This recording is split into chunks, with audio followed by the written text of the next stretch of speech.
The envelope slid across the polished conference table and stopped right in front of me. Victor Grady didn't say a word. He didn't have to. The company logo stamped across the top corner told me everything before I even opened it. For a few seconds, neither of us moved. Victor leaned back in his chair and folded his hands. "You've always been a smart man, Nathan," he said. "So let's not make this harder than it has to be." I lowered my eyes to the envelope, but still didn't touch it. "I'm listening." "This company needs stability." His voice was calm, measured, practiced. "And lately, you've become disruptive." I almost smiled. Disruptive. That was certainly one way to describe exposing years of bad decisions. He pushed the envelope another inch toward me. "Open it." I did. The first page was exactly what I'd expected. Notice of termination. Funny how 2 words can erase years of your life. Victor watched my face carefully. He was waiting for anger, or pleading, or disbelief. Instead, my phone vibrated. The sound cut through the room like a knife. I glanced at the screen. 1 voicemail. "Lucas, my son." Victor frowned. "We're almost finished." I ignored him and pressed play. "Dad," Lucas sounded nervous. "Mom said to tell you good luck today." A short pause. "She said, whatever happens, she'll always be proud of you." Then, almost as an afterthought, "Love you, Dad." The message ended. I stared at the dark screen for another second before setting the phone back on the table. Victor cleared his throat impatiently. As I was saying, he tapped the final page of the termination packet. "If you sign today, we can make your departure professional." I flipped directly to the signature page. My name was already printed beneath the line. Above it was a sentence that caught my attention. The employee acknowledges repeated failures in leadership and accepts responsibility for organizational disruption. I read it twice. Then I quietly closed the folder. Victor extended a pen toward me. "Just sign it." I looked at the pen, then at him. "I'm not signing a lie." His expression barely changed. "Nathan, you've already lost." Maybe he believed that. Maybe everyone in the building believed it. I slowly pushed the folder back across the table. "I lost my job." I stood. I didn't lose myself. For the first time that morning, Victor didn't have an answer. I walked to the conference room door without looking back. My hand had already reached the handle when his voice followed me. "You'll regret this." I paused. "No." I opened the door. "I'd regret signing it." Then I walked away. People glanced up as I crossed the executive floor. Some quickly looked away. Others pretended to be busy. No one asked questions. Rumors always traveled faster than truth. The elevator doors closed, shutting out the office behind me. My reflection stared back from the brushed steel. I looked exhausted, older than I remembered. Somewhere along the way, carrying responsibility had quietly turned into carrying weight. As the elevator descended, only one thought stayed with me. How did everything fall apart this badly? The answer didn't begin with Victor. It didn't begin with Whitmore Market. It didn't even begin with losing my job. It began almost 2 years earlier, back when my biggest worry was finding a parking space outside the oncology clinic. Emily hated hospitals, not because she was afraid, because she said they all smelled the same: antiseptic, coffee, and people trying very hard to pretend everything would be okay. Every Tuesday afternoon, after her treatment, we'd stop at the little diner across the street before driving home. It became our routine. She always ordered the same thing: tomato soup, grilled cheese. Half the sandwich came home in a takeout box because she never had the energy to finish it. One Tuesday, she caught me staring at the bill instead of my food. She smiled without looking up. "You're doing math again." I wasn't. "You wrinkle your forehead every time you lie." I laughed. "I was just thinking." "No." She reached across the table and rested her hand on mine. You were calculating. She knew me too well. The treatments weren't getting cheaper. Insurance covered enough to keep us hopeful, not enough to let us breathe. Emily squeezed my hand gently. Nathan, we'll figure it out. I looked at her. She was pale, tired. Her hair had grown back just enough to frame her face again, and somehow, she was still the one comforting me. I know, we will, I said. She smiled. Not because life was easy, because she believed me. That smile became a promise I carried everywhere after that. Every interview, every paycheck, every impossible decision. Nothing I did was about building a career anymore. It was about buying another month, another treatment, another ordinary Tuesday across from the hospital with the woman I loved. Back then, I truly believed that if I worked hard enough, I could protect her from anything. I had no idea life was about to prove how wrong I was.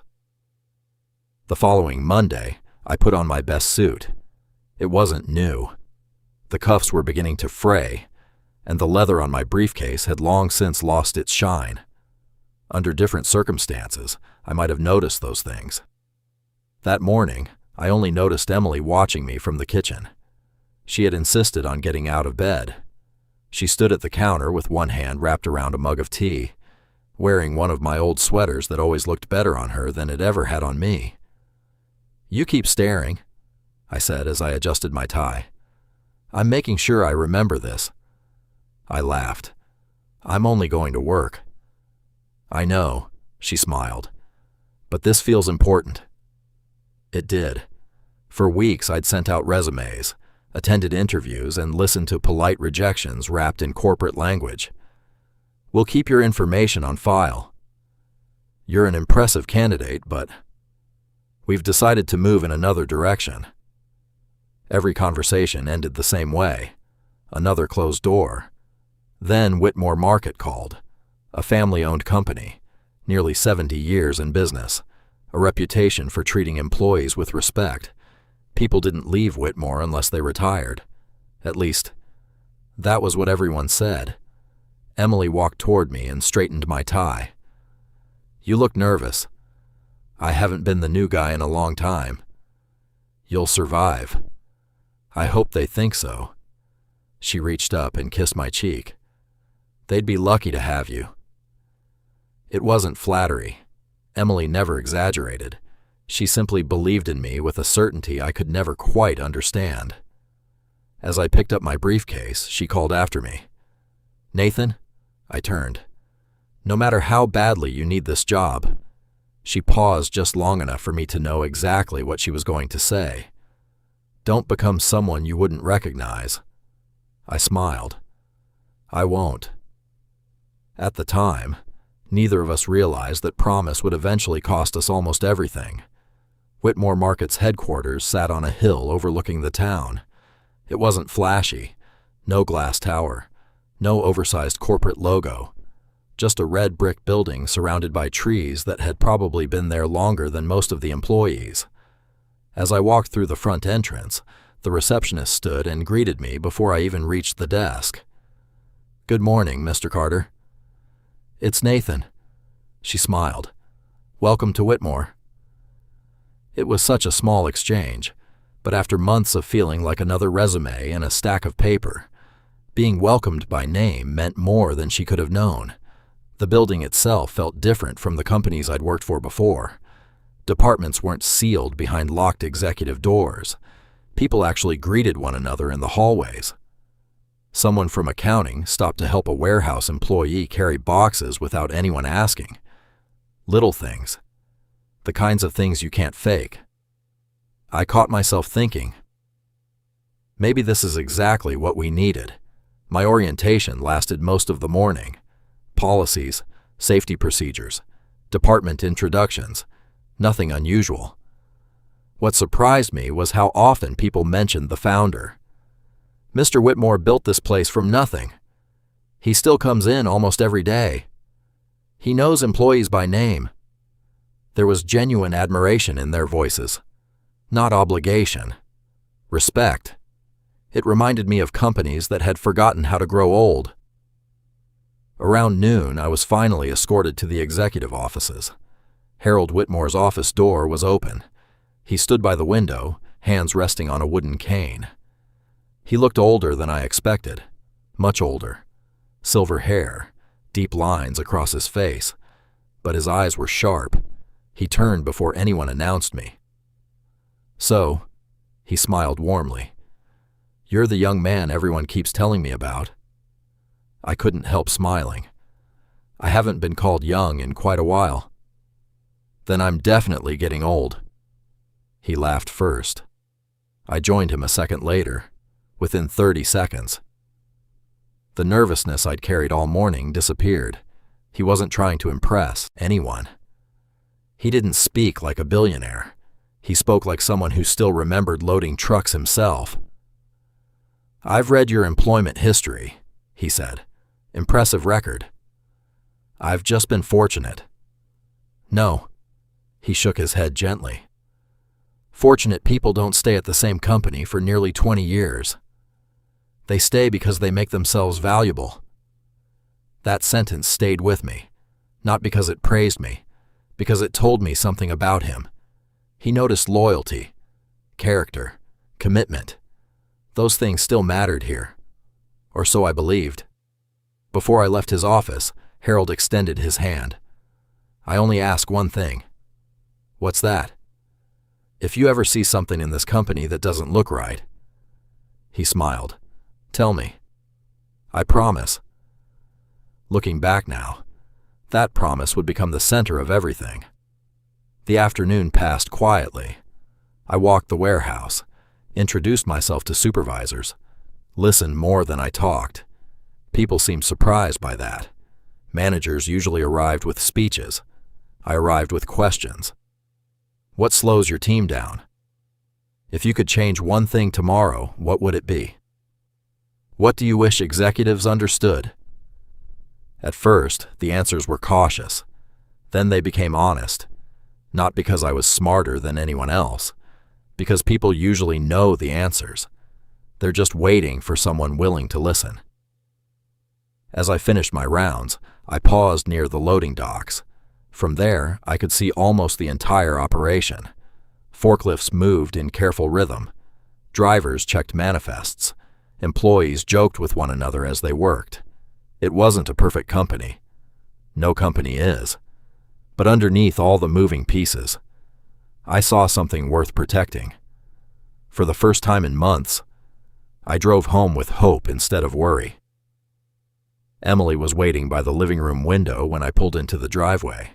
She opened the front door before I even reached it. "Well?" I couldn't stop smiling. I set my briefcase on the floor. "We're going to be okay." She wrapped her arms around me without saying another word. Neither of us knew it then. The place we believed would save our future had already begun preparing to destroy it. A week passed before I realized something wasn't quite right. Not wrong, just off. At first, Whitmore Market felt exactly like the company I'd hoped it would be. People worked hard. Managers knew employees by name. Problems were discussed instead of hidden, or at least that's what I thought. Every morning I walked the warehouse before I ever stepped into my office. I preferred learning the business from the floor instead of a spreadsheet. Forklift operators usually noticed equipment problems long before maintenance reports did.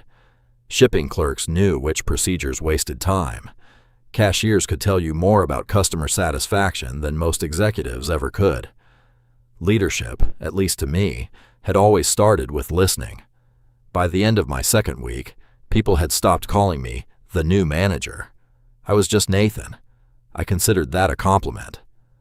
One Tuesday morning, I found two warehouse associates arguing over inventory. Not shouting, just frustrated. Both insisted the numbers were correct. Both had paperwork proving it. I asked them to walk me through the process instead of defending themselves. 10 minutes later, the answer became obvious. Neither employee had made a mistake. The inventory software was updating shipments nearly 30 minutes behind real time. Every afternoon, it temporarily duplicated outgoing stock before correcting itself later in the evening. The employees had been blamed for weeks for a computer delay. One of them looked at me cautiously. "So, who's getting written up?" "No one." They exchanged confused looks. I smiled. "We fix systems. We don't punish people for trusting them." For a moment, neither of them spoke. Then the older employee laughed softly. "I've been trying to tell management that for 6 months." "Did anyone listen?" He shrugged. "They said I was making excuses." That afternoon, I called IT. The problem was fixed before the end of the day. A 15-minute conversation had solved an issue dozens of people had simply learned to live with. It wasn't a major victory. Honestly, it shouldn't have been a victory at all. But the next morning, as I walked through the warehouse, people smiled a little more easily. Someone thanked me. Someone else waved. I realized something then. People weren't hungry for miracles. They were hungry to be heard. Near the end of the month, I received my first invitation to the weekly executive operations meeting. Victor chaired it. Department heads filled the conference room. Everyone arrived carrying thick binders of reports. Victor opened the meeting with practiced confidence. Our quarterly performance remained stable. Stable. An interesting choice of word. As department managers presented updates, I listened more than I spoke. Some numbers sounded unusually optimistic. Others didn't quite match reports I'd reviewed earlier that week. Not enough to accuse anyone of dishonesty. Just enough to make me pay closer attention. Halfway through the meeting, Victor looked toward me. "Nathan, any concerns from operations?" Every head in the room turned. I opened my notebook. "There is one issue." Victor smiled politely. "Go ahead." "Our shipping delays have improved considerably since the software patch." A few managers nodded. "But while reviewing transportation costs, I noticed we're paying outside carriers for routes our own fleet has available capacity to handle." The room grew unexpectedly quiet. I continued. "It may simply be outdated scheduling. If we review the contracts, I think we could reduce expenses without affecting deliveries." It seemed like an ordinary observation, the kind managers were supposed to make. Victor closed his folder. "We've used those transportation partners for years. I'm sure there's a reason. I'm sure there probably is. I'd just like to understand it." For the first time, his smile looked slightly different, still friendly, just thinner. "We'll let finance review it." The conversation moved on almost immediately. No discussion, no questions, no interest. I wrote myself a note anyway. Review transportation contracts. As the meeting ended, several department heads left without saying much. One older supervisor slowed as he passed my chair. Quiet enough that no one else could hear, he said, "Be careful." Before I could ask what he meant, he was already gone. That evening, I sat alone in my office, reviewing expense reports. The numbers weren't dramatic. No missing millions. No obvious fraud. Just little things. Invoices renewed automatically. Vendor agreements that hadn't been reviewed in years. Operational decisions that seemed strangely expensive for a company that constantly talked about reducing costs. Individually, none of them meant much. Together, they made me uncomfortable. I leaned back in my chair and looked through the office window. Employees were heading home. Lights were turning off one department at a time. For the first time since joining Whitmore Market, I found myself wondering whether I had joined the company at exactly the right moment, or exactly the wrong one. A few days later, my assistant stopped by my office. "Mr. Whitmore would like to see you." I checked the clock. It wasn't time for our weekly operations review. "Did he say what it's about?" She smiled. He just said to stop by whenever you have a minute.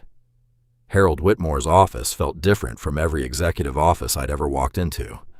There were no framed magazine covers, no oversized awards, no expensive artwork meant to impress visitors.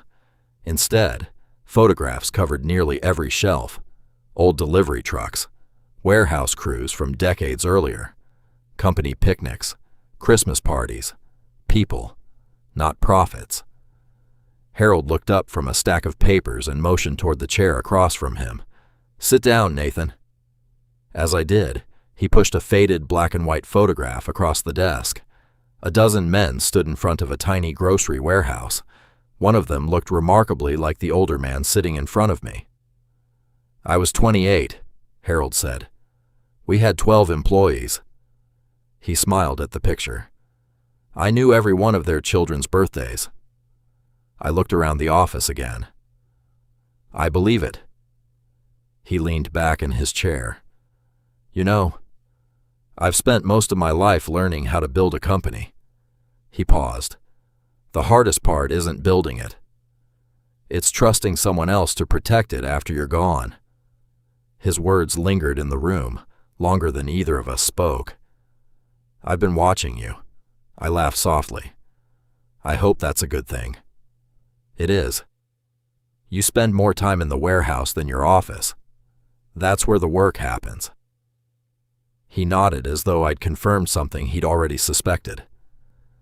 "Do me a favor, if I can. If you ever think we're becoming the kind of company that forgets its people," he met my eyes, "promise you'll tell me." There it was again, the same promise, simple, honest. Without hesitation, I answered, "I promise." Looking back, that conversation still hurts, because Harold believed he was asking the right person. He just didn't realize how many wrong people stood between us.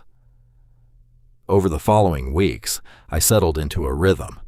Morning walk through the warehouse, department check-ins, operations meetings, report reviews. On the surface, everything looked healthy. Sales remained steady. Customer satisfaction was respectable.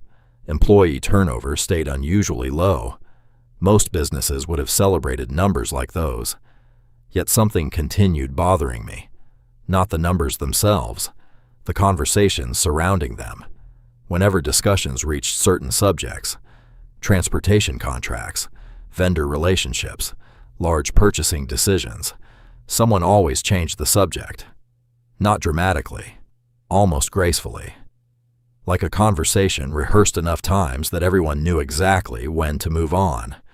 The first time, I dismissed it. The second time, I noticed. By the fifth, I started writing things down. Dates, topics, who interrupted whom, who answered questions that weren't directed at them. None of it proved anything, but patterns rarely appear by accident. The next executive meeting confirmed that feeling. Finance presented quarterly purchasing costs. Halfway through the report, I raised a simple question. "I'm trying to understand something." Victor looked toward me. "Go ahead." "We've renewed 3 vendor contracts this quarter." He nodded. "Correct." "Were they put out for competitive bids?" The room grew strangely still. One finance manager glanced toward Victor before answering. "They've been trusted partners for years." "I understand." I smiled politely. "I was asking whether we compared pricing." Silence, just for a moment. Then Victor answered instead. "Those decisions have already been approved." His tone remained friendly, professional, but it was no longer conversational. It was final. I nodded. "Understood." The meeting continued. No one mentioned the contracts again. As everyone stood to leave, I noticed something I hadn't seen before. Several department heads avoided looking at me altogether, not because they disliked me, because they were uncomfortable, as though asking ordinary business questions had somehow crossed an invisible line. That afternoon, I found Owen Briggs, the warehouse manager, checking incoming shipments. He'd worked at Whitmore Market for almost 30 years, the kind of employee everyone trusted. Can I ask you something? He smiled. You just did. I laughed. Fair enough. I pointed toward the receiving docks. Have vendor contracts always been handled this way? His smile faded almost instantly. He looked around before answering. Why do you ask? I'm trying to understand the process. For a long moment, he said nothing. Then he quietly stacked another shipping pallet before speaking. Some questions. He kept his eyes on the paperwork in his hands. Are safer than others. Before I could respond, another supervisor called his name from across the warehouse. Owen excused himself and walked away. The conversation had lasted less than a minute, but it told me more than any financial report I'd read. People weren't confused. They were careful.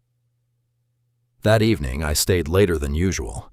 The building had grown almost silent. Cleaning crews moved through empty hallways. Most office lights had already gone dark. I stood beside my window overlooking the parking lot. Victor's car was still there. So were several senior managers. No scheduled meetings, no official events. Yet they all remained in the building. Together. I watched as they eventually left through a side entrance, talking quietly among themselves. They never noticed me standing above them. For the first time since joining Whitmore Market, I stopped believing I was simply finding inefficiencies. Whatever was happening inside this company, it wasn't disorganization. It was something people were protecting, and for reasons I still couldn't explain.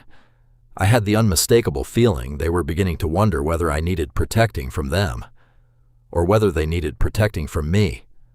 Monday mornings usually told me everything I needed to know about a company. You could learn more from 30 minutes on the warehouse floor than 3 hours inside a conference room. People didn't fake Monday mornings. If morale was low, you saw it. If leadership had lost the employees, you felt it before anyone said a word.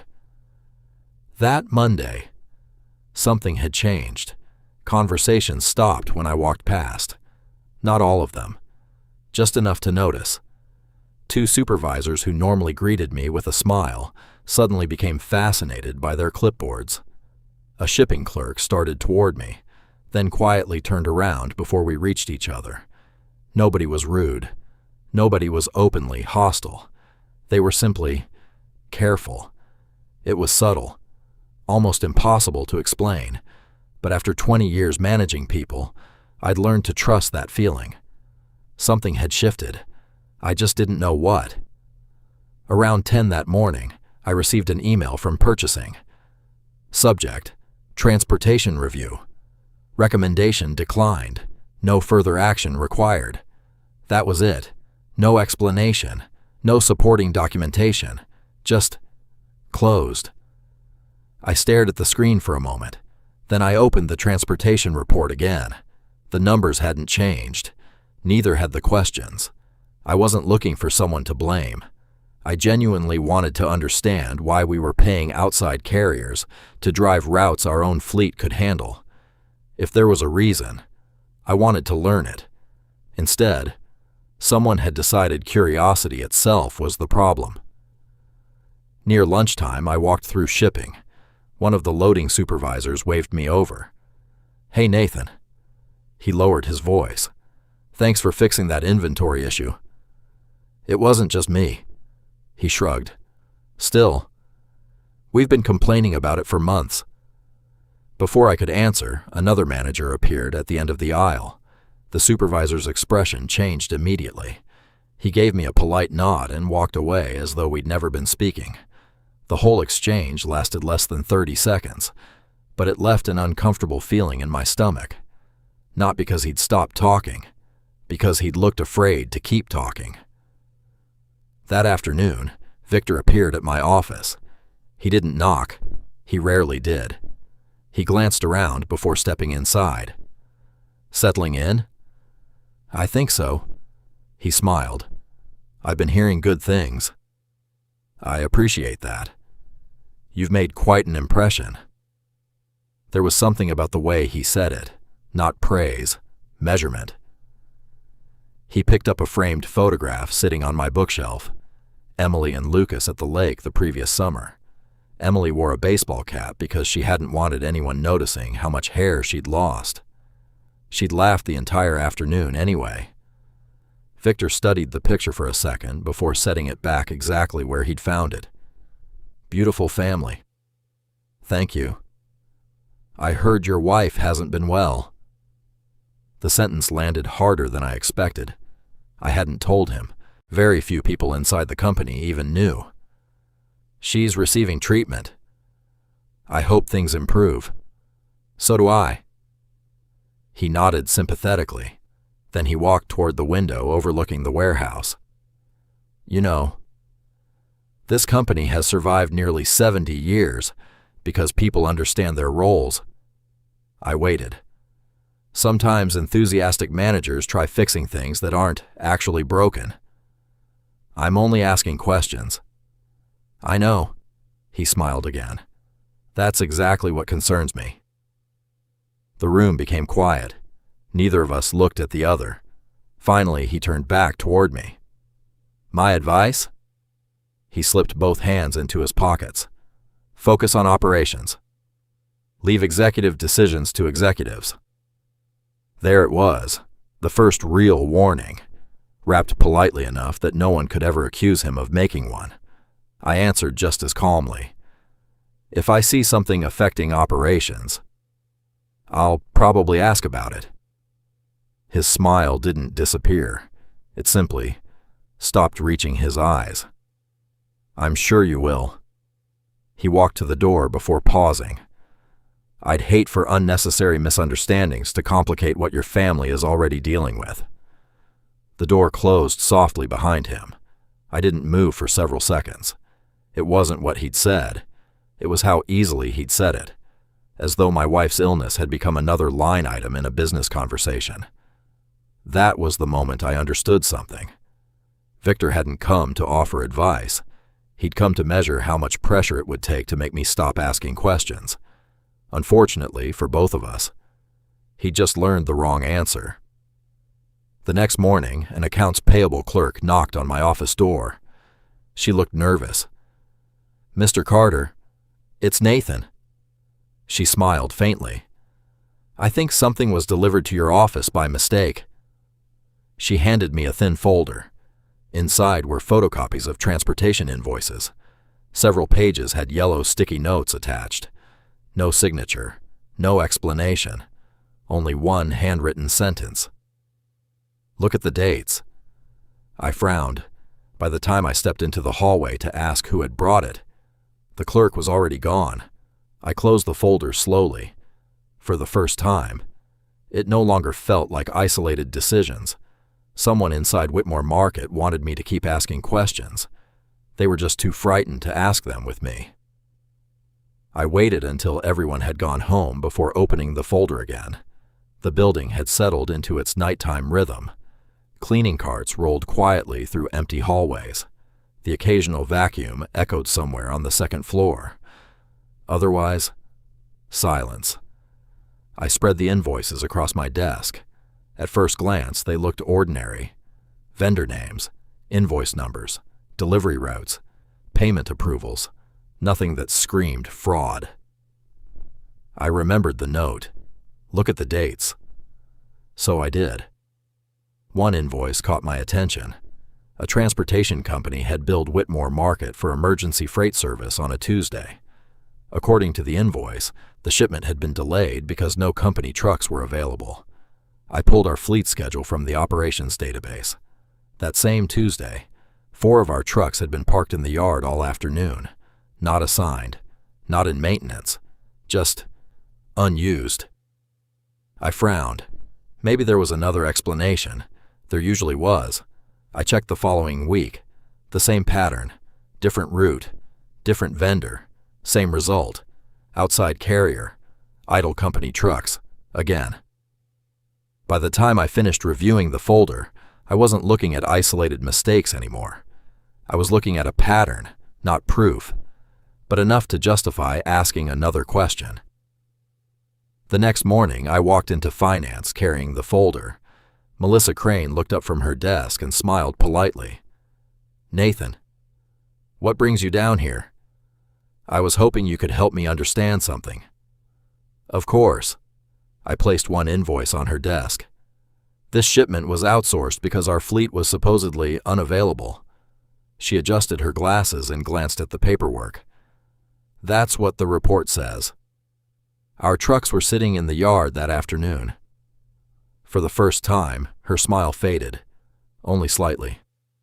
I'm sure there was a reason. I thought so too. Do you know what it was? She hesitated. Not long, just long enough for me to notice. Transportation approvals aren't handled here. Who handles them? They come from executive operations. Victor's office? She gave a small nod. I'd start there. Her answer was polite, professional, and carefully limited. She wasn't lying. She also wasn't volunteering anything beyond what she absolutely had to.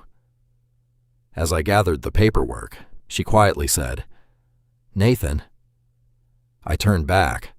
She looked toward the hallway before lowering her voice. Sometimes, she searched for the right words.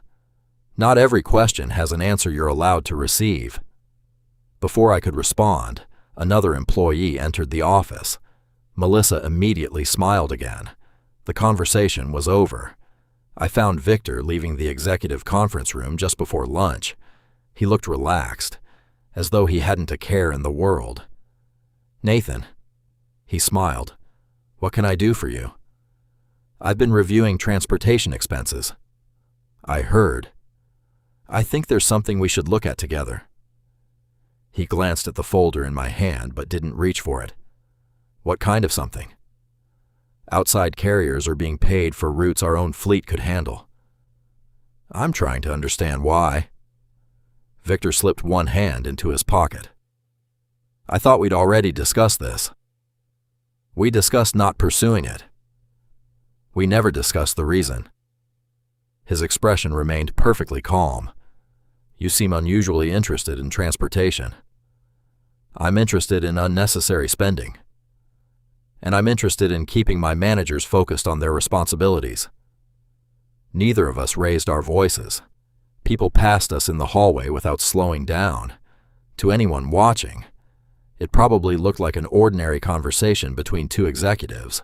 It wasn't. "I believe this falls under my responsibilities," I said. "I oversee operations. And I oversee executive operations." His smile returned. "Trust me. If there's something you need to know, I'll let you know." Then he lightly patted my shoulder, a gesture that looked friendly, felt like a warning. He walked away without another word. I stood there for another moment, watching him disappear around the corner. For the first time since joining Whitmore Market, I wasn't wondering whether he knew what was happening. I was wondering how much of it belonged to him. That evening, I drove home later than usual. The lights were already on when I pulled into the driveway. Lucas opened the front door before I reached it. "Mom's awake." He sounded relieved. She had a better day. Those words always felt like a gift. Better day. Not good. Just better. Sometimes that was enough. Emily was sitting on the couch with a blanket over her legs and a book resting in her lap. She smiled the moment she saw me. "You missed dinner." "I know. I'm sorry. You've said that 3 times this week. I'll make it up to you." "You don't have to." She studied my face for a second. "Something happened at work." It wasn't a question. I loosened my tie and sat beside her. "I'm trying to figure something out. Can you?" "I don't know yet." She reached over and took my hand.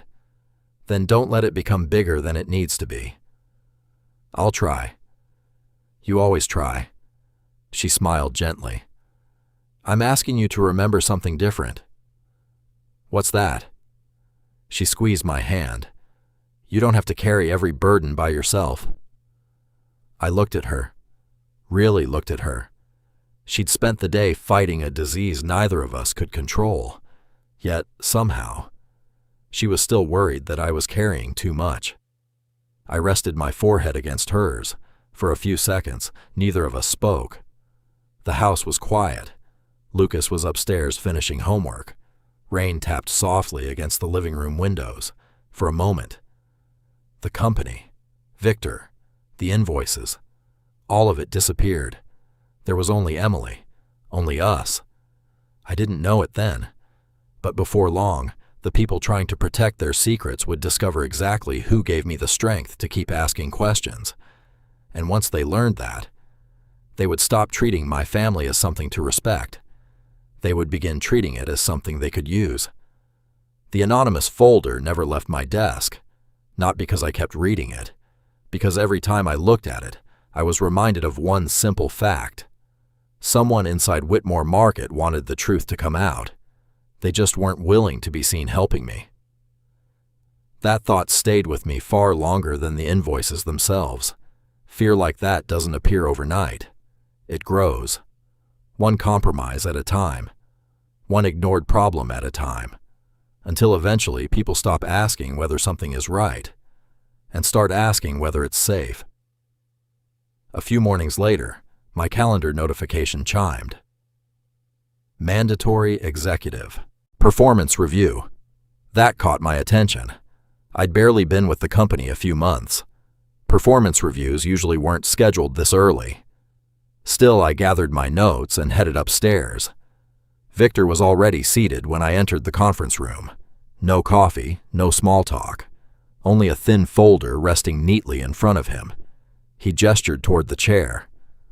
"Morning, Nathan." "Morning." I sat down. Victor opened the folder. "I'll keep this brief. I've received several concerns from department managers." I waited. "They feel you've created unnecessary tension between departments." I couldn't help frowning. "In what way?" "They've described your management style as..." He glanced down at the page. "Overly investigative." The word almost made me smile. Investigative? You frequently question long-standing procedures. I ask questions when I don't understand something. Exactly. He folded his hands. Some people interpret that as a lack of trust. For a moment, I simply looked at him. Then I asked the only question that mattered. Who submitted these concerns? I'm not at liberty to discuss personnel matters, so I can't respond to specific complaints. The purpose today isn't debate. It's feedback. I nodded slowly. I appreciate feedback. I just prefer knowing whether it's genuine. The room fell quiet. Victor closed the folder. I'll give you one piece of advice. Go ahead. Stop trying to fix departments that aren't yours. I held his gaze. I've never cared much about departments.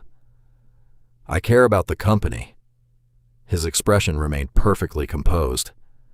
And that's precisely what worries people. When I returned to operations, my assistant looked uncomfortable. Everything okay? She hesitated. There were a few phone calls while you were upstairs. From who? Department managers. What did they need? They didn't say. I thanked her and walked into my office. Within the next hour, 3 separate managers canceled meetings we'd already scheduled. No explanation, just scheduling conflicts. Another requested that future communication go through email instead of speaking directly. By lunchtime, the pattern had become impossible to ignore. No one was openly refusing to work with me. They were simply creating distance. Professional, polite, calculated. It reminded me of watching a shoreline before a storm. The water always pulls away before the waves arrive. Late that afternoon, I found Owen Briggs alone in the warehouse checking inventory. He looked up as I approached. Long day? They're starting to become interesting. He gave a tired smile. I was afraid of that. The answer surprised me. You expected this? Owen looked around the warehouse before setting his clipboard aside. I've worked here 29 years. I've seen good managers come. I've seen good managers leave. And I've learned something. What? The The company usually doesn't get rid of the honest ones." I waited. He lowered his voice. "It convinces everyone else to do it first." The words settled heavily between us. "You mean isolate them?" He nodded. "No arguments. No accusations. Just," he searched for the right word, "distance." I thought back to the canceled meetings, the unanswered emails, the awkward conversations that ended the moment someone else walked into the room. It suddenly made sense. No one needed to attack me. They only needed to leave me standing alone. That evening, I reviewed my inbox one last time before heading home. Buried between routine reports was a company-wide announcement. Organizational Alignment Initiative. The message praised teamwork, communication, unified leadership.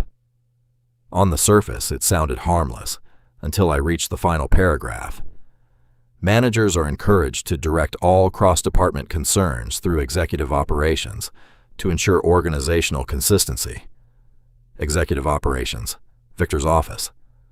I leaned back in my chair.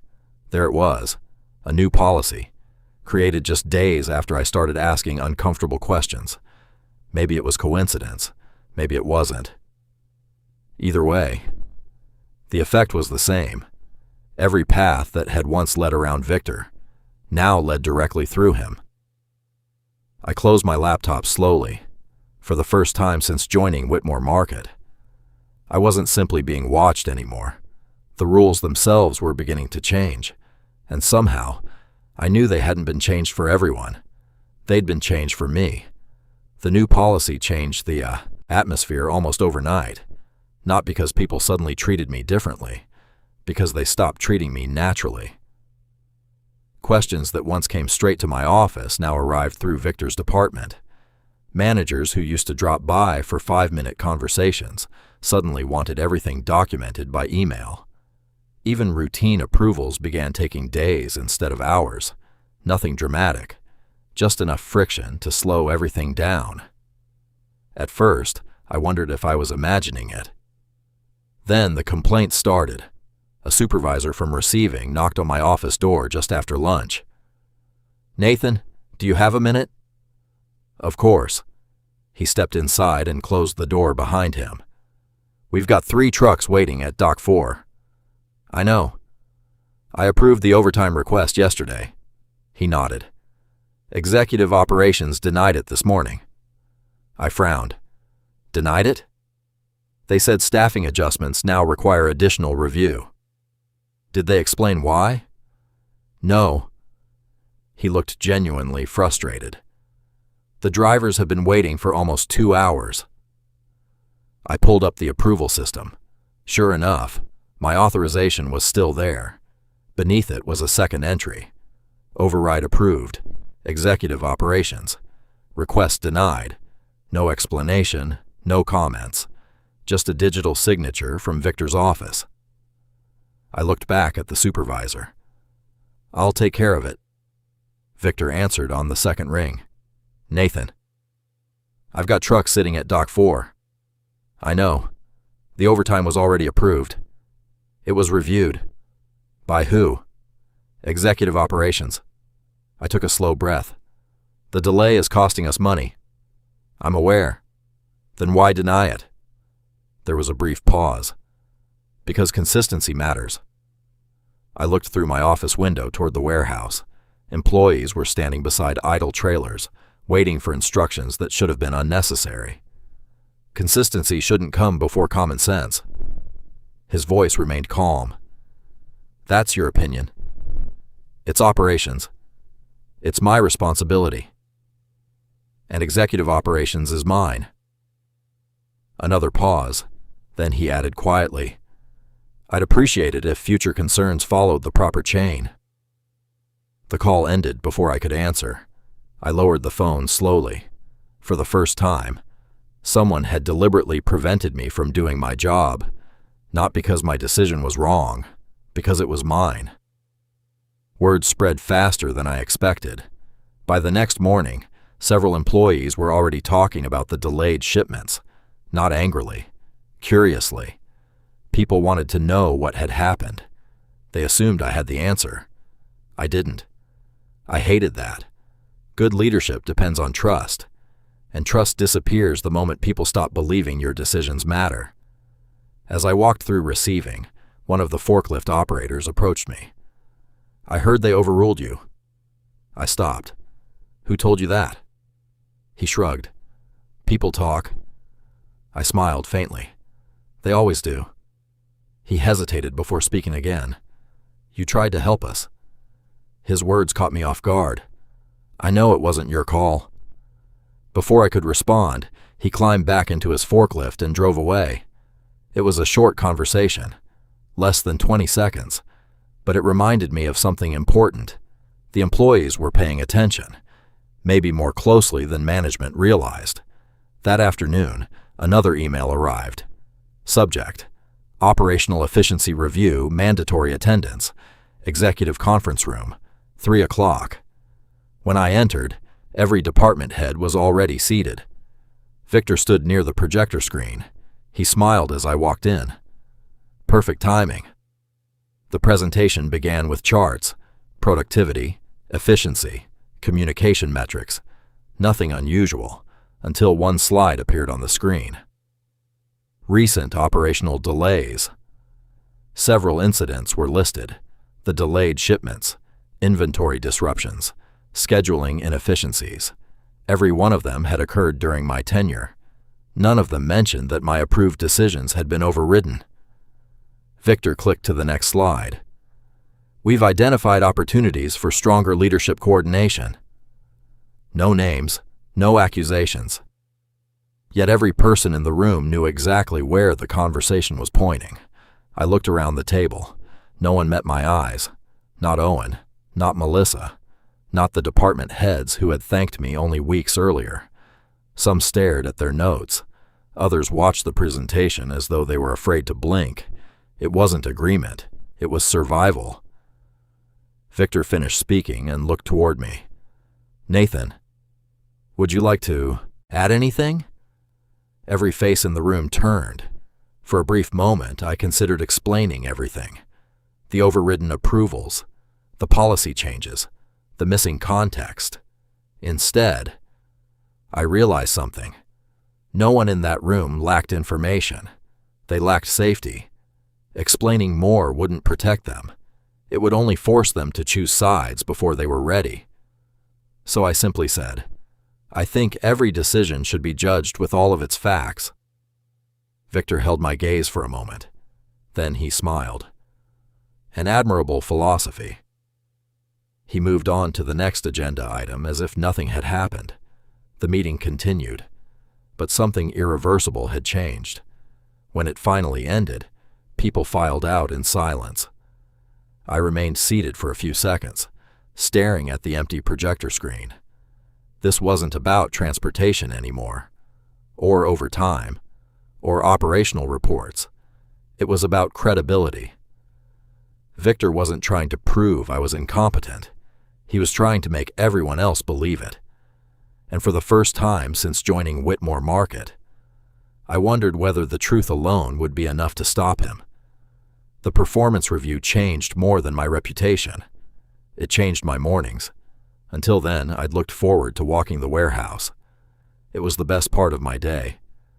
People stopped me with questions, shared ideas, pointed out problems before they became expensive. Now, conversations ended the moment I approached. Not every conversation, just enough to notice, enough to feel. One morning, I spotted two supervisors studying a loading schedule. Normally, they would have waved me over. Instead, one folded the paper, nodded politely, and both men walked in the opposite direction. I stood there for a moment, pretending to examine a shipment manifest. It wasn't rejection. Not exactly. It was caution. They weren't avoiding me because they disliked me.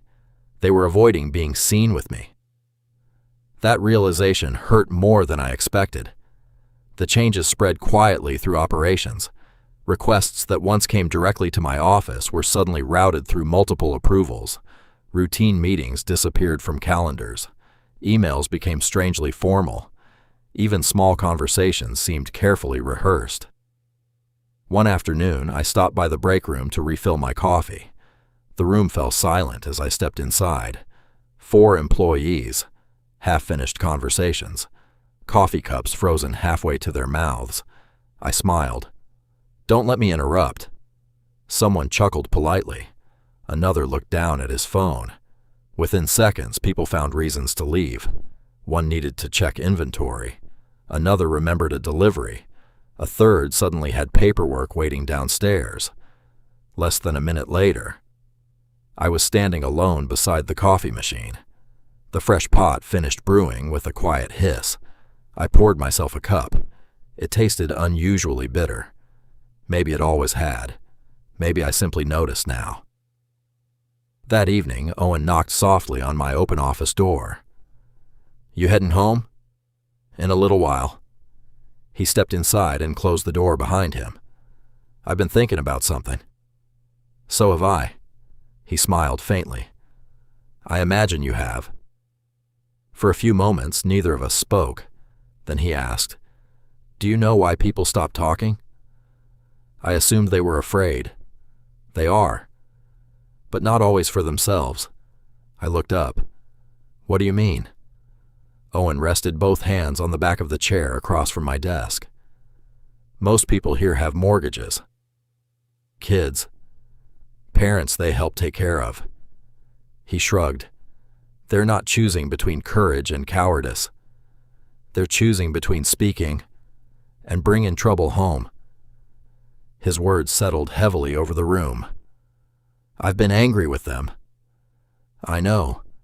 Maybe I shouldn't have been." "No." He shook his head. "You should be angry. Just not at the right people." Before leaving, he stopped at the doorway. "Nathan." I looked up. "They're trying to make you believe you're standing alone." He offered a tired smile. "Don't help them convince you." The door closed quietly behind him. I leaned back in my chair. For the first time in weeks, I stopped measuring my situation by how many people stood beside me. Instead, I started wondering how many wanted to, but couldn't. The following morning, my inbox contained another meeting request. No agenda, no explanation, only one line. "Executive operations request your attendance regarding leadership concerns." I stared at the screen for several seconds. The meeting wasn't about leadership. It never had been. Leadership was simply becoming the excuse. As I stood to leave my office, my phone buzzed. "Emily." I smiled before answering. "Hey. You sound tired." "I was hoping I didn't." "You forget I've been married to you for 22 years. I laughed quietly. "Fair point." There was a brief silence. Then she asked the question she always seemed to know to ask. "Are they making you doubt yourself?" I looked out through my office window. Employees crossed the warehouse below. Forklifts moved steadily between loading bays. Business carried on as though nothing was happening. "I don't know." "Then let me answer for you." Her voice remained gentle. "They're trying to." Another silence. "You've spent your whole career solving problems. Don't let people become one you try to solve." I frowned. "I'm not sure I understand." "You can't force people to be brave." She paused. "But you can keep giving them someone worth being brave for." I closed my eyes. Sometimes Emily could untangle a problem with one sentence that I'd spent weeks trying to understand. When we hung up, I realized she hadn't given me advice about work. She'd reminded me who I was before any of this started, and somehow, that mattered more than any strategy I could have come up with. The meeting lasted less than 20 minutes. By the time it ended, I understood something I hadn't wanted to admit. There would never be a conversation that fixed this. No explanation I could give. No report I could prepare. No amount of professionalism would change the outcome they had already decided on. The meeting had never been about performance. It had been about pressure. Victor spent most of it speaking from a printed evaluation. He praised my work, my organization, My leadership. Then, almost casually, he returned to the same phrase I'd heard for weeks. Your judgment has created unnecessary instability, I finally asked him. What decision are you referring to? He smiled politely. I'm referring to the pattern. What pattern? The one everyone else seems to recognize. I waited. He didn't answer. Because there wasn't one. Only the suggestion that one existed. It was clever. Specific accusations could be disproven. Vague reputations could not. When the meeting ended, Victor stood and straightened his jacket. I genuinely hope things improve. So do I. He paused at the door. For everyone's sake. The door closed behind him. I remained seated for another minute. Not because I was defeated, because I finally understood the game. They weren't trying to prove I had failed. They were trying to make failure feel inevitable. That afternoon, I stopped carrying loose notes. Instead, I bought a simple black notebook. Nothing special. No labels. No company logo. Just blank pages. Every evening before leaving the office, I wrote down everything I could remember. Dates, meetings, policy changes, conversations, approvals that disappeared, questions that were redirected. Nothing dramatic, nothing emotional, just facts. At first it felt unnecessary, almost paranoid.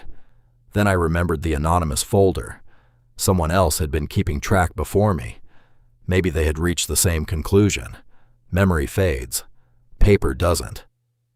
Over the next few weeks, the notebook slowly filled. Patterns became easier to recognize. Every questionable contract somehow bypassed ordinary review. Every unusual decision ultimately traced back to executive operations. Managers who disagreed quietly disappeared from important meetings. Employees who raised concerns were transferred, reassigned, or encouraged to retire early. None of it was obvious enough to become a scandal. That was the brilliance of it. No single decision looked corrupt. Only the pattern did. And patterns take time to see. One evening, while comparing approval dates, I noticed something that made me stop writing. The same executive authorization code appeared on documents from departments that shouldn't have shared approval authority. Transportation, purchasing, facilities, even human resources. I checked again. Then a third time. The code hadn't been copied by mistake. It had been used intentionally. I leaned back in my chair. For the first time, I wasn't looking at isolated misconduct. I was looking at coordination. Someone wasn't merely influencing decisions. Someone was controlling them. I left the office later than usual that night. Most of the building was dark. Only a handful of executive offices remained lit. As I crossed the parking lot, I heard footsteps behind me.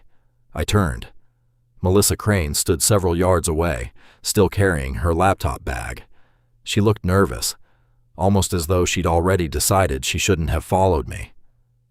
Nathan, everything okay? She glanced toward the building before speaking. You asked me about those transportation invoices. I remember. I couldn't answer you then. I waited. I still can't. Her eyes met mine. But she reached into her bag and handed me a folded sheet of paper. It wasn't a document, just a list. 5 vendor names, nothing else. No explanation, no signature. If you're going to keep asking questions, her voice barely rose above a whisper, start with these. Before I could respond, she took a step backward. And Nathan, be careful. They don't usually worry this much unless someone gets close. She turned and walked toward her car before I could ask another question. I unfolded the paper again beneath the parking lot lights. 5 companies. 5 names I'd already seen more than once. For several seconds, I simply stared at them. Then I slipped the paper inside my notebook. The anonymous folder. The invoices. The approval codes. Now this. For months, I'd believed I was chasing scattered pieces of a puzzle. Standing alone in that nearly empty parking lot, I realized something far more unsettling. The puzzle had already been assembled. I was simply the latest person trying to look at it. And somewhere inside Whitmore Market, other people had been waiting for someone willing to finish what they never could. The list Melissa gave me stayed folded inside my notebook for 3 days. Not because I ignored it, because I refused to act on impulse. For weeks, I'd watched people make decisions based on assumptions instead of facts. I wasn't going to become one of them. Every evening after work, I'd sit alone in my office and compare vendor records, purchasing histories, and transportation schedules. One company led to another. One contract referenced a second. The names Melissa had written weren't random. They kept appearing together. Different departments, different invoices, different years, always connected. Individually, none of the contracts looked suspicious. Together, they formed a web, and every strand eventually led back to executive operations. I leaned back in my chair and rubbed my eyes. For the first time, I wasn't asking whether corruption existed. I was asking how long it had existed. That same week, Harold stopped by my office unexpectedly. He never announced himself.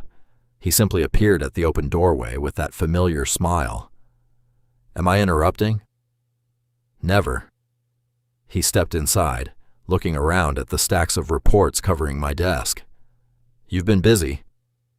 "I've been trying to understand a few things." "I've heard." His tone wasn't suspicious, just curious. He picked up one of the binders and flipped through it without really reading. "When I started this company," he smiled to himself, "I thought numbers told the whole story." "They don't?" "They tell you what happened." He closed the binder. "People tell you why." That was Harold. Even after decades in business, he still trusted conversations more than spreadsheets. Part of me wanted to tell him everything.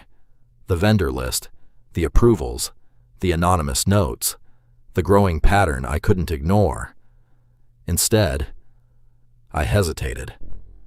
Not because I doubted him, because I no longer knew who might be listening. Harold noticed my silence. "You look like a man carrying something heavy." "I'll sort it out."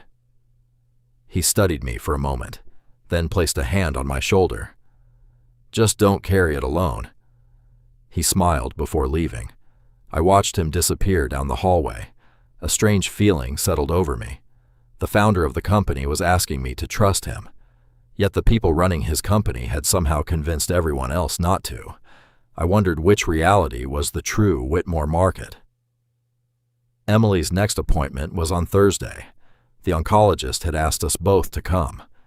Those appointments were always the hardest, not because of what was said, because of everything left unsaid.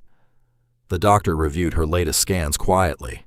He never rushed, never tried to soften reality with false optimism. Finally, he folded his hands. "The treatment is still helping." I felt myself exhale. But that single word erased the relief almost immediately. We're beginning to see signs that its effectiveness is slowing. Emily reached for my hand before I reached for hers. "What does that mean?" "It means we should start discussing additional treatment options." "And the cost?" The doctor hesitated. "There are alternatives, but they're significantly more expensive." I didn't ask for numbers. I already knew they wouldn't be small. As we walked back toward the parking lot, neither of us spoke for several minutes. Emily finally broke the silence. "You've got that look again." "What look?" "The one where you're trying to solve everything before we even get home." I forced a smile. "I'm working on it." "I know." She slipped her arm through mine. "But promise me something." "What?" "When we're together," she looked up at me, "be here." I nodded. "I am." She smiled gently. "No. You're trying to carry tomorrow. I still need you today." Her words stayed with me all the way home. The next morning, I arrived at the office before sunrise. The warehouse lights had just come on.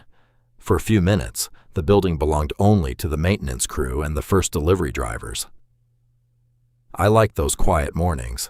They reminded me why I loved operations. Real work didn't begin in boardrooms. It began with people unlocking doors, checking equipment, and making sure someone else's day could start on time. As I walked past the loading docks, I noticed Owen standing alone beside an incoming trailer. He looked unusually tense. "Everything all right?" He glanced over his shoulder before answering. "Did you ever wonder why Harold stopped coming through the warehouse?" I frowned. I assumed his health made it difficult. Owen shook his head slowly. He used to come every morning. Every single morning. What changed? He looked toward the executive offices. They convinced him he didn't need to anymore. The answer lingered between us, not because it surprised me, because it explained so much.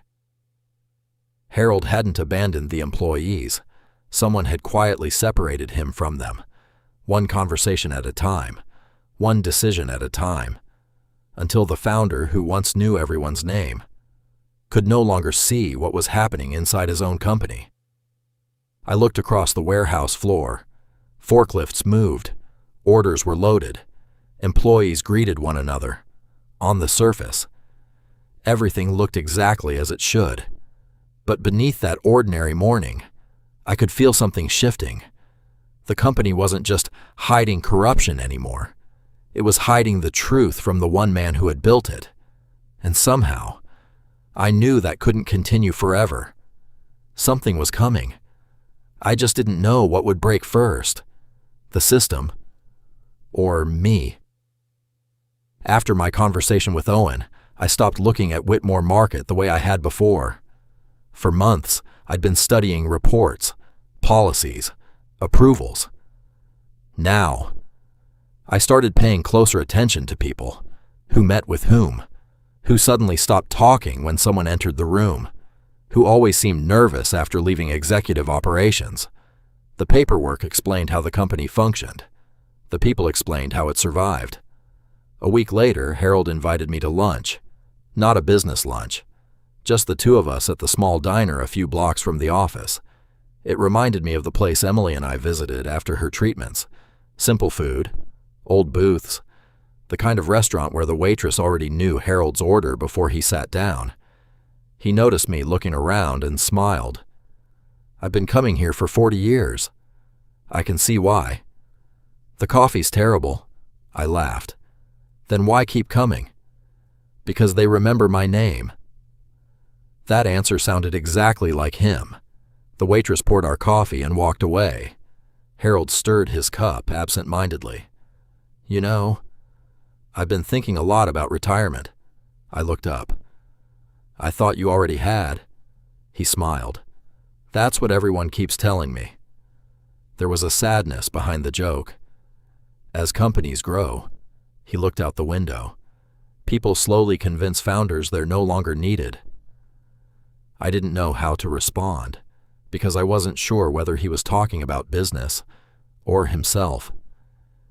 He took another sip of coffee before speaking again. "I still walk through the warehouse sometimes. Not as often, but enough." He met my eyes. "The people don't smile the way they used to." The statement caught me off guard. "You've noticed?" "I'm old." He chuckled softly. "I'm not blind." For a long moment, neither of us spoke. Then he asked quietly, "Is there something I'm missing?" My heart started beating a little faster. This was the conversation I'd imagined having for weeks. The opportunity to tell him everything. The invoices, the approvals, the vendor list, the growing pattern. But another thought stopped me. I didn't have proof. Not yet. Only pieces. Pieces that made sense together. But pieces nonetheless. If I accused the senior leadership now and failed to prove it, the people quietly helping me would be exposed, and Harold might never trust another concern again. So I answered carefully. "I think there are questions worth asking." He watched me for several seconds, Then he nodded. I had a feeling you'd say something like that. He didn't press further. He simply reached across the table and patted my hand. I've built this company once. If it ever needs rebuilding, he smiled sadly. I hope someone honest is still here. I drove back to the office with that sentence echoing in my mind. At the time, neither of us realized he had just unknowingly described my future. The following Monday, I found an envelope on my desk. No return address, no name. Inside was a single sheet of paper, a photocopy of what looked like an internal authorization record. Several executive approval codes were highlighted. One of them matched the code I'd discovered weeks earlier. Across the bottom of the page, someone had written only 5 words. Keep looking. You're close. I read the sentence twice, then a third time. It wasn't the document that unsettled me. It was the handwriting. Someone inside Whitmore Market was risking everything to help me. Someone close enough to the corruption to know where to look. I folded the page and slipped it into my notebook, beside Melissa's vendor list. Whoever this person was, they weren't asking me to save them. They were asking me not to give up. That afternoon, I returned to my office after a meeting to find my desk unusually neat. Too neat. The notebook I'd left beside my computer had been moved. Only an inch. Most people wouldn't have noticed. I did. I always placed it square with the edge of the desk. Now it sat at a slight angle. I slowly opened it. Nothing appeared to be missing. The pages were still there. Melissa's list, the authorization codes, my handwritten notes, everything. Yet I couldn't shake the feeling that someone had read them. I looked around the empty office. The blinds were still half open. The family photo on my bookshelf sat exactly where I'd left it. The room looked untouched, but appearances had become difficult to trust. I closed the notebook and locked it inside my briefcase for the first time. As I reached for the lights, my phone buzzed. A message from Emily. Don't work too late. Lucas wants to show you something he built. I smiled despite everything. That little red heart on the screen felt strangely grounding. For one brief moment, the company disappeared again. There was only home, only Emily, only Lucas. I slipped the phone back into my pocket and headed for the parking lot. I had no way of knowing that within days, the people who had spent months attacking my reputation would decide my reputation was no longer enough. The next target would be the people waiting for me at home. The first sign that something was wrong came from the hospital. Emily never called during work unless she absolutely had to. When my phone vibrated just after 10 that morning, I answered before the second ring. Hey. There was no reply, only breathing. Emily? I'm here. Her voice sounded smaller than usual. I didn't want to worry you. My stomach tightened. What happened? The doctor moved my appointment to today. I looked at the calendar on my desk. I thought it was next week. So did I. She tried to laugh. It came out as little more than an exhausted breath. They found something they want to look at again. I was already reaching for my jacket. I'm coming. No. You've got meetings. I don't care. Nathan. She paused. I'll be finished before you get here. I said I'm coming. Another silence. Then she whispered, I knew you'd say that. The drive to the hospital felt longer than I remembered. Every red light seemed to last forever. Every slow-moving car felt like it had chosen that particular morning to be in front of me. When I finally reached the oncology wing, Emily was already sitting beside the window in the waiting area. She looked up as I walked toward her. I'm sorry. For what? For making you leave work. I knelt beside her chair. You've never had to apologize for needing me. She smiled. The kind of smile people wear when they're trying to protect someone else from their own fear. The doctor called us in a few minutes later. His expression told me everything before he spoke. The treatment was no longer responding the way it had before. There were still options. There was still hope. But hope had become more expensive, more uncertain, more fragile. As we left his office, neither of us mentioned the cost. We didn't need to. It was already sitting quietly between us. That evening, Emily fell asleep on the couch before dinner. Lucas covered her with a blanket. He thought I didn't notice. I did. He was growing up far too quickly. After he went upstairs, I remained in the living room, watching Emily sleep. The chemotherapy had taken so much from her. Her strength, her appetite, the easy energy she used to carry into every room. But somehow, it had never taken her kindness. Even asleep, she looked peaceful. I found myself wondering how many more ordinary evenings we would still have together. It was a question I immediately pushed away. Some thoughts feel dangerous, simply because they're spoken aloud. The next morning began with another executive meeting. Victor barely acknowledged me. The presentation focused on next quarter's financial targets, expansion plans, cost reductions, efficiency improvements. The words drifted across the room without really reaching me. I kept thinking about Emily, about treatment schedules, about insurance forms, about numbers that refused to fit inside our budget. "Nathan," Victor's voice interrupted my thoughts. "You've been unusually quiet." "I'm listening." "Good." He clicked to the next slide. "We'll also be reviewing departmental restructuring." I looked up. Several management positions would be consolidated.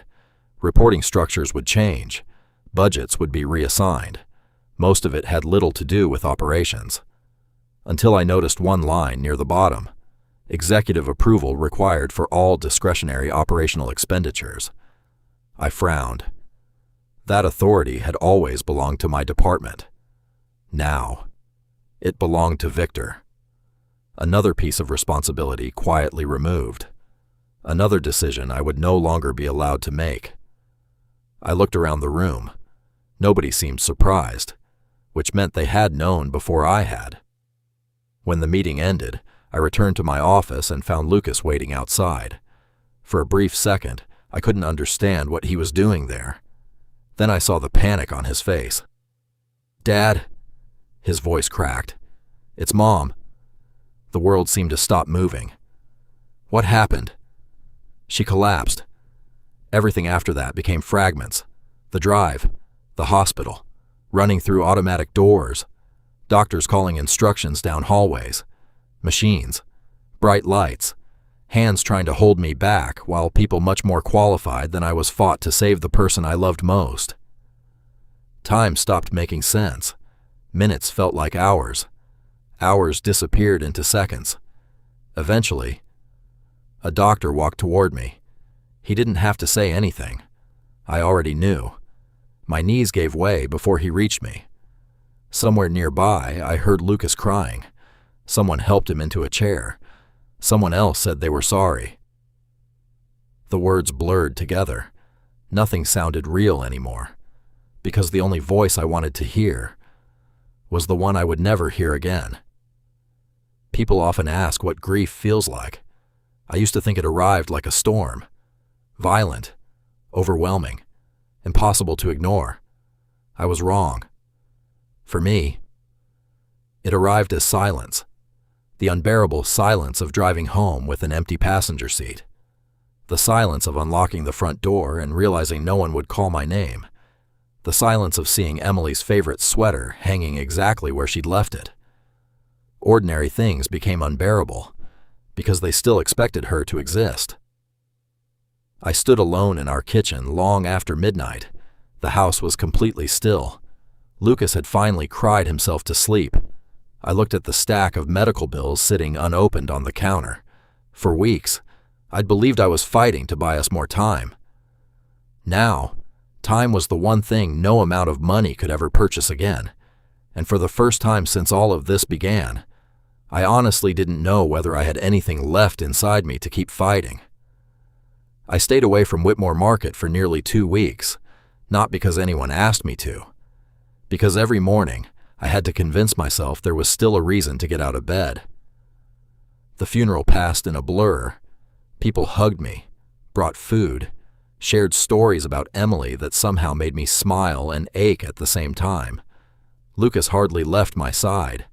I realized he wasn't looking to me for answers. He was simply making sure I was still there. One evening, I found him sitting alone on the back porch with one of Emily's gardening gloves resting in his lap. "I keep expecting her to come outside," he said quietly. I sat beside him. "So do I." Neither of us pretended the pain was getting easier. After a long silence, he finally asked, "What happens now?" I looked toward the flower beds Emily had planted the previous spring. They were blooming exactly as she had hoped they would. Life had continued, even when ours felt like it had stopped. "We keep going," I whispered, "because that's what your mom would want." Lucas nodded and slipped his hand into mine. For the first time since the hospital. I let myself cry, not because I had finally become weak, because I finally stopped pretending I had to be strong. When I returned to Whitmore Market, the building looked exactly the same brick walls, the same loading docks, the same smell of cardboard and fresh coffee drifting through the warehouse. Only I had changed. Employees noticed me almost immediately. One by one, they approached. A mechanic shook my hand. A cashier quietly hugged me. Someone left flowers on my desk. Someone else placed a sympathy card beneath my keyboard without signing it. For months, silence had meant fear. Now, it meant compassion. I thanked every person who stopped by. Then I unlocked my desk drawer. Inside sat the black notebook, Melissa's vendor list, the anonymous documents, transportation invoices, approval codes, months of notes. I ran my hand across the worn cover. For weeks I'd wondered whether any of it would ever matter. Today, I decided it had to. An hour later, I knocked on Harold Whitmore's office door. He looked up and smiled sadly. "I'm glad you're back." "So am I." He noticed the notebook in my hand. "What's that?" I stepped inside and closed the door. The truth. For nearly 2 hours, neither of us left the office. I placed every document on his desk: the transportation invoices, the vendor contracts, the executive approval codes, Melissa's handwritten list, the anonymous records. Finally, I opened the notebook. Every meeting, every policy change, every overridden approval, every date, every conversation. Harold said almost nothing. He simply kept reading. Occasionally, he'd remove his glasses and rub his eyes before continuing. As the final pages turned, the color slowly drained from his face. He leaned back in his chair and stared through the office window, overlooking the warehouse. I trusted them. His voice barely rose above a whisper. For years, I trusted them. He wasn't talking about money. He was mourning people. I should have seen this. I shook my head. They made sure you couldn't. He looked at me for a long moment. How many people know? I don't think I'm the only one who knows. I think I'm the only one who refused to stop asking. Harold nodded slowly. Then he reached for the telephone. Ask the board to come in. He paused. And tell executive operations we have an emergency meeting. The conference room looked strangely familiar. The same polished walnut table, the same glass walls, the same morning sunlight stretching across the floor. Only this time, I wasn't sitting alone. Members of the board filled one side of the table. Harold sat quietly at the head. Victor entered last. He looked around the room with his usual confidence. Nathan? He smiled politely. I wasn't expecting to see you. I imagine not. He took a seat. What's this about? Harold folded his hands. I have a few questions. Victor relaxed into his chair. Of course. Harold slid the first document across the table, a transportation invoice. Victor barely glanced at it. Routine carrier approval. Harold placed a fleet schedule beside it. Our trucks were available, Victor answered without hesitation. There must have been a scheduling conflict. Harold nodded once, then slid a second document forward. Another invoice, different week, same vendor, same approval code. Again, company trucks had been sitting idle. Victor's smile faded slightly. I'm sure there's an explanation. There is. Harold placed Melissa's vendor list on the table. Perhaps you'd like to give it. For the first time, Victor didn't answer immediately. He picked up the paper, read the names, set it back down. They're approved vendors. Harold quietly opened Nathan's notebook. I thought you might say that. He turned several pages. These approval codes appear across multiple departments. Purchasing, transportation, facilities, human resources. He looked directly at Victor. Why? Victor adjusted his tie. I'd have to review the records. You already have. Harold's voice never rose. You approved them. The room became perfectly still. Victor looked around the table. The confidence that had carried him into the room began searching for somewhere to land. It found nothing. The conference room door opened. Melissa walked in first, then Owen, then two department managers, then another, and another. Harold hadn't summoned witnesses. He had invited employees, people who had spent years believing they were alone. Melissa spoke first.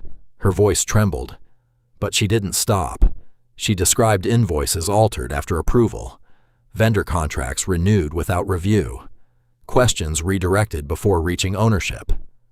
Owen followed, then purchasing, then finance, one after another. The pieces I'd spent months collecting stopped being suspicions. They became testimony. Victor tried to interrupt. They're mistaken. No one answered. He turned toward another executive. This isn't what happened. The man lowered his eyes. Another remained silent. A third quietly pushed his chair back from the table. Victor looked around the room, again, searching, waiting, expecting someone to defend him. No one did. That was the moment everything changed. Not when the evidence appeared, not when the witnesses spoke, but when the silence changed sides. For years, silence had protected corruption. Now, it condemned it. Harold slowly closed the notebook. I spent 70 years building this company. His disappointment carried more weight than anger ever could. And you nearly convinced me to destroy it myself. Victor opened his mouth. Nothing came out. Because there was nothing left to say. The truth no longer needed Nathan. It no longer needed witnesses. It was sitting on the table between them.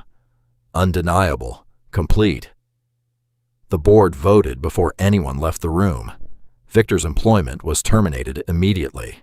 The remaining executives involved in the scheme were suspended pending investigation. Within days, several resigned. Others faced legal consequences. Not because someone wanted revenge, because facts have a way of surviving longer than lies. A week later, Harold invited me back to his office. There was another envelope waiting on his desk. I laughed quietly. I've had enough envelopes for one lifetime. So have I, he smiled. But I hope this one feels different. Inside was a formal appointment naming me Chief Operating Officer. I looked up. I don't know if I'm the right person. I do. He folded his hands. I didn't choose you because you exposed corruption. I chose you because corruption couldn't change your character. I looked through the office window toward the warehouse. Employees were already working, talking openly, laughing again. It'll take years to rebuild. I know. I'll accept. Harold smiled. I never doubted you would. The changes came slowly, exactly the way real healing does. Old policies disappeared. Financial reviews became transparent. Managers were encouraged to challenge decisions instead of quietly accepting them. For the first time in years, employees stopped wondering whether telling the truth was dangerous. They simply told it. One afternoon, I walked past the same conference room where Victor had once pushed a termination letter across the table. I stepped inside. The room looked smaller than I remembered. Funny how fear can make ordinary places seem enormous. I rested my hand on the polished table for a moment. Then I smiled. Not because Victor had finally fallen. Not because I had finally been proven right. But because Emily had been right all along. She once told me never to become someone I wouldn't recognize, no matter how badly I needed the job. I kept that promise. It cost me more than I ever imagined. It cost me the woman I loved. It cost me my reputation. It nearly cost me my future. But it never cost me my character. And in the end, that was the one thing corruption could never afford to steal. People sometimes ask me what finally brought Victor down. They expect me to talk about evidence, or witnesses, or investigations. They're always surprised by my answer. Victor wasn't defeated by one document, or one employee, or one meeting. He was defeated the moment good people stopped believing they were standing alone. That's the lesson I carried from everything that happened. Corruption survives in silence. Integrity survives in courage. The choice between them rarely changes the outcome overnight, but sooner or later, it changes everything. And if Emily were standing beside me today, I think she'd smile the way she always did. Not because justice came quickly, but because, in the end, the truth finally found enough people willing to stand beside it.